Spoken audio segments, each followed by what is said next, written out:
Good morning India. बच्चों, आज हम जानेंगे लोक कला क्या है या लोक कला किसे कहते हैं, और इसी क्रम में ये भी जानेंगे कि बिहार का लोक कला क्या है। तो पहले लोक कला क्या है, इस पर चर्चा कर लेते हैं। बच्चों,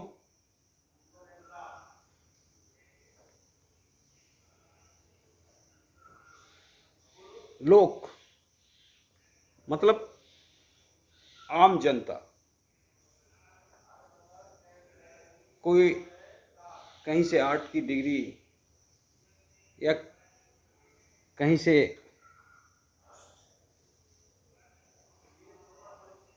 कोई आर्टिस्ट का ना होना, ठीक है, ना तो आर्ट की डिग्री होना, ना आर्टिस्ट का होना, मतलब आम जनता के द्वारा जो कला की जाती है उसे लोक कला कहते हैं।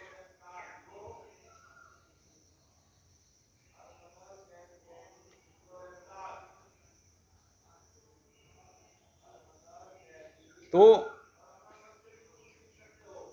हर राज्य का लोक कला अलग अलग है। हमारे यहाँ भी लोक कला बहुत समृद्ध है।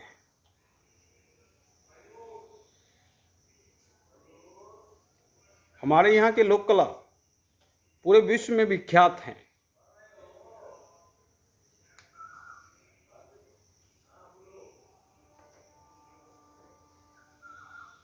हमारे यहाँ मूलतः दो लोक कला है, एक मधुबनी पेंटिंग, दूसरा मंजूषा आर्ट, और तीसरा थोड़ा मोड़ा कुछ जगह प्रभाव दिखा रहा है टिकली आर्ट। वैसे टिकली आर्ट को हम अभी नहीं कह सकते हैं कि हमारे यहाँ का लोक कला है, क्योंकि उसका कोई विस्तृत रूप अभी तक नहीं लिया है। छिटपुट लोग अभी कर रहे हैं। हमारे यहाँ का जो सर्वोत्तम लोक कला है मधुबनी आर्ट। ये मधुबनी जिले के जितवारपुर गांव में शुरू हुआ था।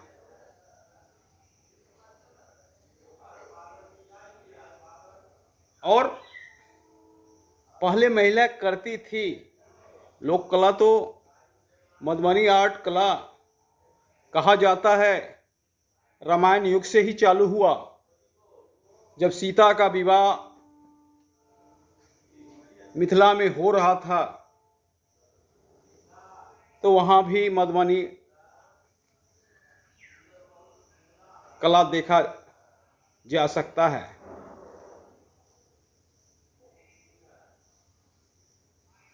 बोला तो यही जाता है कि रामायण काल से ही मधुबनी पेंटिंग का वर्चस्व रहा। लेकिन एक घटना हुआ जिसने मधुबनी आर्ट को विश्व व्यापी पहचान दिलाया। 1934 में बिहार में भूकंप आया था। उसमें काफ़ी त्रासदी हुई थी, काफ़ी लोग मारे गए थे और काफ़ी लोग भूखमरी के कगार पे पहुंच गए थे। उस दरमियान अंग्रेज का एक ऑफिसर वहां आया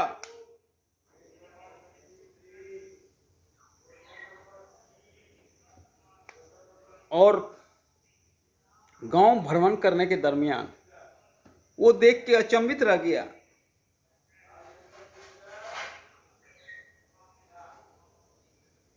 वो क्योंकि वो आर्ट जानता था, वो इंग्लैंड से आया था, तो वो देख के अचंभित हो गया कि इतनी सुंदर सुंदर दीवार पर कलाकृति, और वहीं से शुरू होता है मधुबनी आर्ट का पहचान दिलाने का सिलसिला। उस समय भी ग्रामीण महिला ही किया करते थे।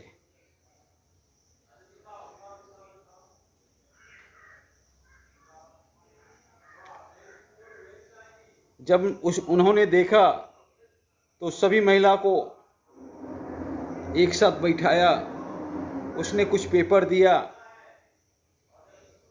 कुछ कलर दिया और सभी से बनाने का सिलसिला चालू हो गया। और उस चित्र को ले जाके फिर लंदन में बेचने लगा, और इस तरह से ये मधुबनी से जाकर लंदन तक पहुंच गया। काफ़ी डिमांड आने लगी, जिसके एवज में उन्होंने मधुबनी आर्टिस्ट को पैसा देते थे, काम करवाते थे। इस तरह से पूरे गांव जितवारपुर उस काम को करने में यूनाइट हो गया, और धीरे धीरे इस काम में पुरुष वर्ग भी शामिल हो गए। तो पहले ये जानना जरूरी है कि मधुबनी कला का स्वरूप क्या था। पहले मधुबनी आर्ट कला 3 जगह किया जाता था। एक गोसाई घर में, जो पूजा पाठ करने का स्थान था। एक कोहबर, जो शादी ब्याह के अवसर पे बनाया जाता है। और एक जमीन पे किया जाता है अरिपन, वो रंगोली के समकक्ष होता है। और इस सब के करने में प्राकृतिक रंगों का यूज किया जाता था। कोई रासायनिक रंग उस समय नहीं था, जो प्रकृति से प्राप्त हुआ। चूना कोयला से काला बन जाता था, हरी श्रृंगार से लाल बन जाता था। इस तरह से प्रकृति से, फूल से भी बन जाता था रंग। प्रकृति से प्राप्त रंगों से शुरू किया गया था।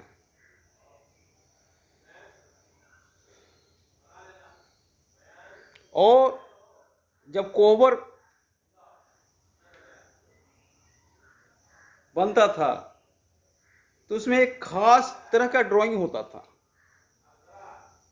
वो सारा ड्राइंग वंश वृद्धि से ताल्लुक रखता था। कोहबर के कोने पे यक्ष यक्षिणी का बनाया जाता था।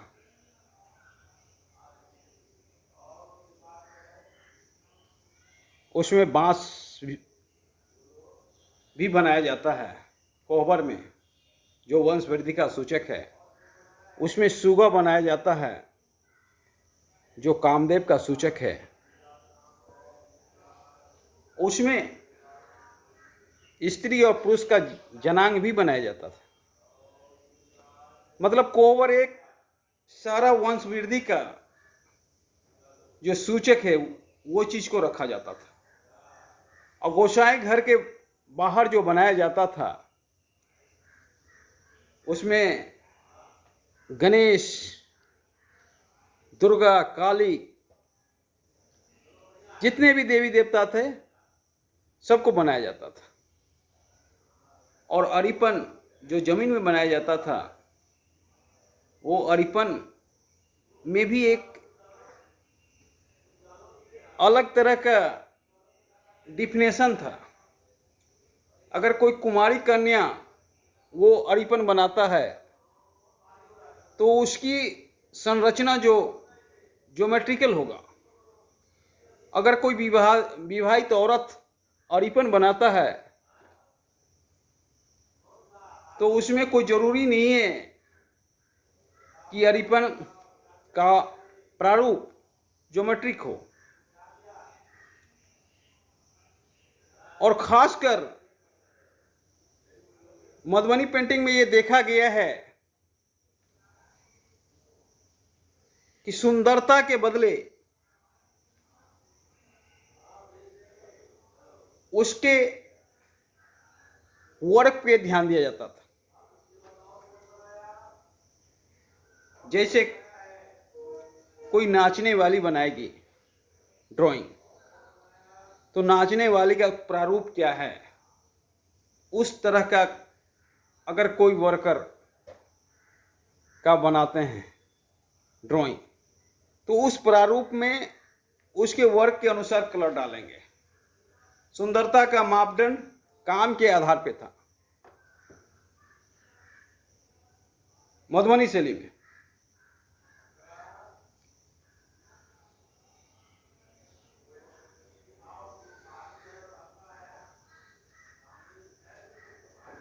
अरीपन जो बनाया जाता था चावल को पीस के, और उसमें ब्रश का यूज नहीं किया जाता था, हाथों के सहारे ही बनाया जाता था। लेकिन जब बाजार में डिमांड ज़्यादा होने लगा तब उसका प्रारूप बदला।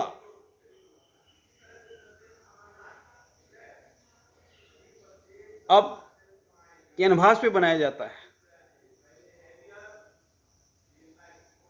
रासायनिक कलरों के द्वारा बनाया जाता है ताकि वो टिकाऊ हो सके, ताकि मार्केट में ज़्यादा सप्लाई हो सके। बहुत आदमी तो साड़ी पे बनवाती हैं या सूट पे भी बनता है मधुबनी आर्ट। तो मार्केट के अनुसार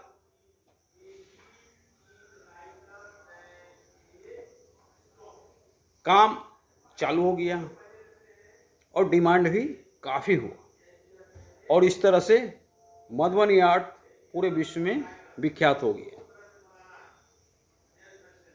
2-3 आर्टिस्ट हैं जो कि विदेश में भी शो किए हैं मधुबनी आर्टिस्ट का, और एक जापान में संग्रहालय भी है मधुबनी आर्ट का। पूरे विश्व में हमारे मधुबनी आर्ट का पहचान है। तो कुछ कलाकार हैं जो पद्मश्री पुरस्कार से भी नवाजे गए हैं। गंगा देवी, यमुना देवी, शकुंतला देवी, सिया देवी,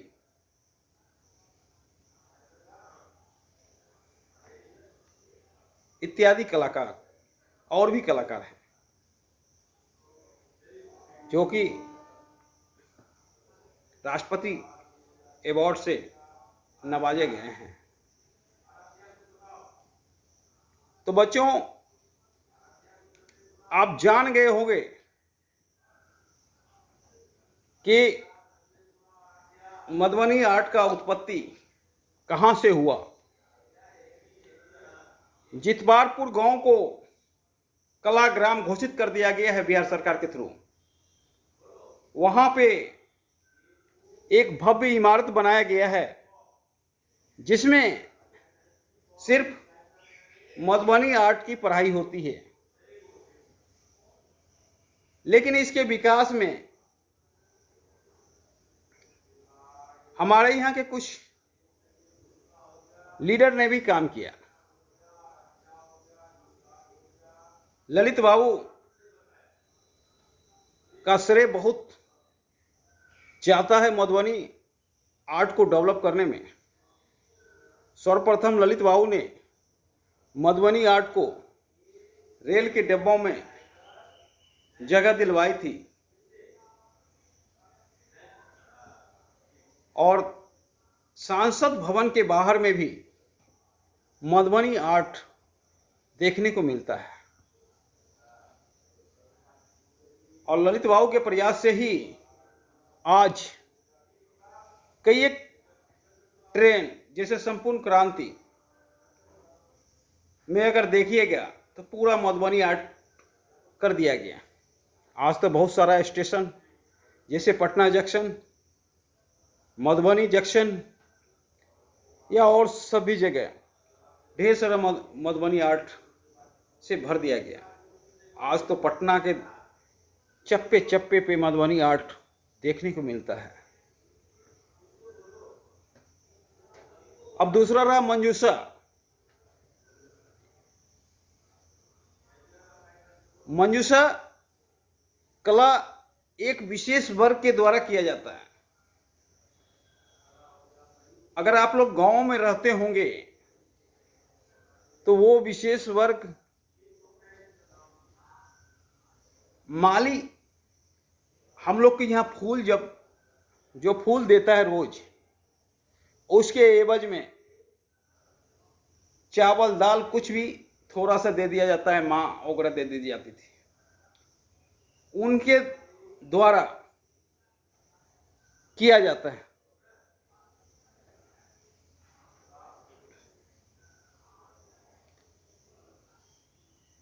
तो इसका एरिया भागलपुर है, चक्रवर्ती देवी और निर्मला देवी इसके प्रमुख कलाकार हैं। अब चूंकि चक्रवर्ती के पास सबसे पहला चक्रवर्ती ही है मंजूषा आर्ट के, उसके बाद निर्मला देवी है, और निर्मला देवी के बाल बच्चों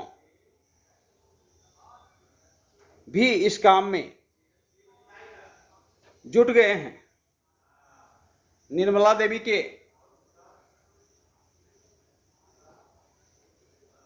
बेटे मनोज पंडित भी इस काम को लेकर के एक ग्रुप वर्क बराबर करते हैं, और मनोज पंडित भी काफ़ी नाम मंजूषा आर्ट के क्षेत्र में कमा चुके हैं। और ये कथा चित्रण है, ये कुछ और नहीं है, और ये 3 रंगों के द्वारा होता है। इसमें पीला, हरा और लाल, ये 3 कलर का यूज किया जाता है। और ये कथा चित्रण है, इसमें सांप वगैरह का ही चित्र बनाया जाता है। अब तीसरा आ गया टिकली आर्ट, जो संभवतः अभी तक उतना विस्तृत नहीं है, उतना पहचान नहीं बनाया है, तो इस पर चर्चा नहीं करेंगे। अभी मूलतः बिहार का 2 ही लोक कला है। एक लोक कला मधुबनी आर्ट, दूसरा लोक कला मंजूषा आर्ट। तो बच्चों,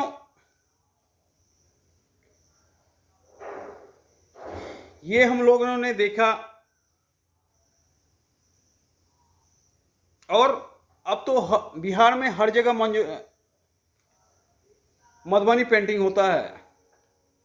आप लोग के घर में भी जब शादी ब्याह के अवसर पर गोसाई घर के बाहर लड़का लड़की के लिए एक विशेष स्थान बनाया जाता है, कोहबर, तो उसमें भी देखने को मिलता है। तो आज के लिए इतना काफ़ी है।